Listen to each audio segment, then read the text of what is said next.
মজার একটা নুডলস আজ বাসার জন্য বানাচ্ছিলাম, ভাবলাম রেসিপিটা আপনাদের জন্য শেয়ার করে ফেলি। হয়তো ভিডিওটা দেখলে আপনারাও বানিয়ে খেতে পারবেন পরিবারের সবাইকে সাথে নিয়ে। রেসিপিটা ভালো লাগলে শেয়ার করে রাখতে পারেন। প্রথমে রান্নার তেল দিয়ে ভালো মতো গরম করে দিয়ে দিচ্ছি রসুন কুচি 2 চা চামচ। ভালো মতো একটু নেড়েই দিয়ে দিচ্ছি পেঁয়াজ কুচি 2 টেবিল চামচ, গাজর কুচি হাফ কাপের মতো, সবুজ ক্যাপসিকাম আর লাল ক্যাপসিকাম দিচ্ছি হাফ কাপ পরিমাণ। হালকাভাবে নেড়ে দিচ্ছি যাতে পেঁয়াজটা পুড়ে না যায়। কিছুক্ষণ নেড়ে দিচ্ছি ফালি করে কাটা কাঁচামরিচ 4 থেকে 5টা আর বাঁধাকপি দিচ্ছি 1 কাপের মতো। এবার ভালো মতো সবকিছু জাল করে নিচ্ছি। এই সময় চুলার আঁচ বাড়িয়ে রাখতে হবে আর নেড়ে নেড়ে জাল করতে হবে।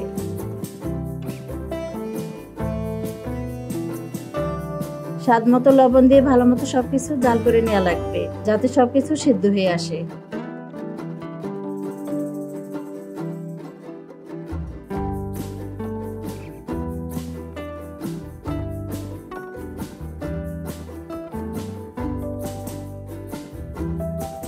আমি নর্মাল যে নুডলসগুলো পাওয়া যায় সেগুলো 1 প্যাকেট নিয়ে ভালো মতো সিদ্ধ করে রেখেছিলাম। এর সাথে সামান্য তেল দিয়ে ভালো মতো এইভাবে মাখিয়ে নেওয়ার পর দিয়ে দিচ্ছি সবজির সাথে।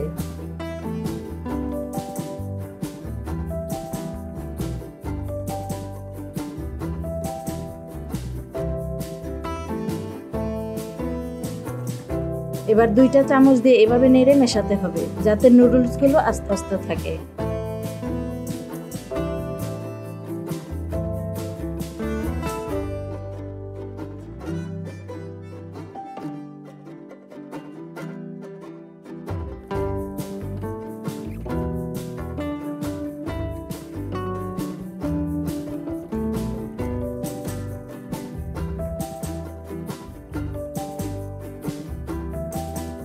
ভালো মতো মেশানোর পর দিচ্ছি সামান্য গোলমরিচ গুঁড়া।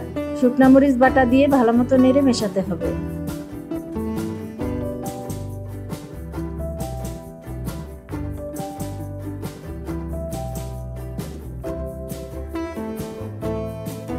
এবার দিচ্ছি 3 টেবিল চামচ টমেটো সস।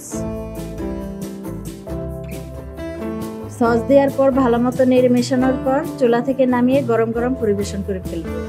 খুব মজার আর সহজ একটা রান্না, আশা করি যে কেউ বানিয়ে খেতে পারবেন।